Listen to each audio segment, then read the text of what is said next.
It's the Billy Revolution. It's up to you. Billy Revolution. Here's what you gotta do. The Billy Revolution. A quadrilateral grow under your chin, not in the center though, 'cause it's the Billy Revolution. It's the Billy Revolution. It's the Billy Revolution. Billy Revolution. Welcome to episode 3, season 4, Billy Revolution. It's voters' disillusionment. And we just want to have a short show today about where I think the disillusionment of the population towards politics is really coming from. And I think that obviously it's coming from a variety of places who have a variety of interests. So there's all sorts of groups and people that identify in groups, First Nations people, women, visible minorities, blue-collar white people, etc., etc. There's just a whole ton of self-identification in groups. And that's all fine. And a lot of those people are disillusioned for a variety of reasons that make sense. And that's great. But the overall disillusionment, I think, has more to do with the narrative that we tell the public. And I think the narrative we tell the public is rife with misinformation. Misinformation based on the idea that we all need to feel like we're good folk. And that the country is made up of good folk and the country does good folk sort of things. Now, of course, some of the latest things about missing First Nations women and murdered, and some things about the residential schools and some of the very rational things that our First Nations people are asking of the government and of the population of Canada. Those things, I think, are not unique to the problems our country faces. And I think that even right now as we speak, there are all sorts of things that are harmful to the environment, arms sales to foreign countries by businesses here in Canada, corporations in Canada, corporate control over media. I think all these things are really important. And I think what's most important, though, and what I think is causing the most disillusionment is that people are seeing through the lie that Canada is a good country and Canada means well. You can't do many of the things we do to other countries and mean well. We are part of a world order that sabotages the well-being of other countries and does that for economic gain.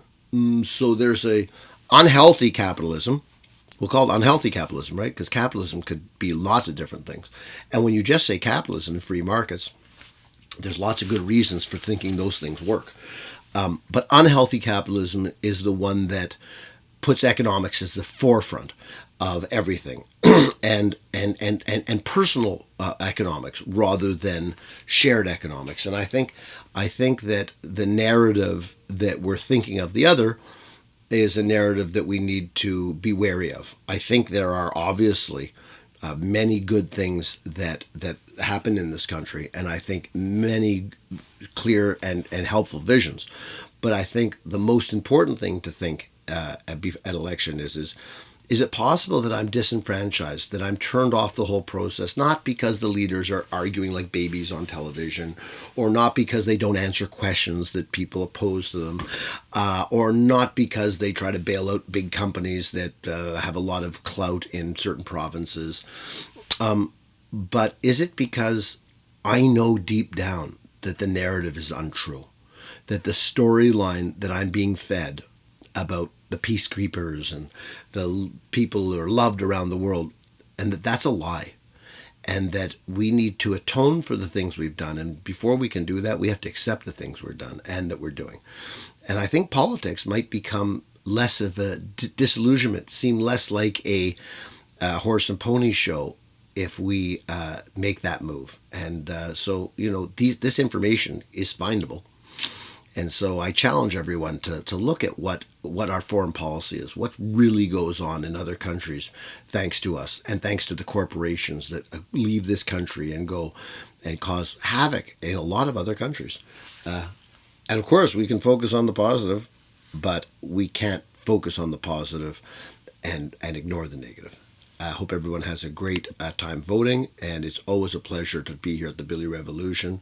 Remember, the media is owned by fewer and fewer people, so that is an interesting journey, isn't it? You and I are quite alike. You drove your car, baby. I brought my bike. You know that it is such a funny game when we pretend we're just the same. Terrence and Katrina both care a great deal about democracy. Terrence supported one of the members of parliament in his local riding, went out to a couple of the meetings for his party, and also went to the riding debate, the debate in his riding between the MPs that were running in that region.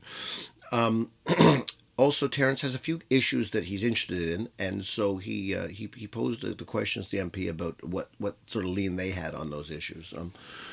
Katrina went and voted. They're doing the same thing. It's the Billy Revolution. It's up to you. Billy Revolution is what you gotta do.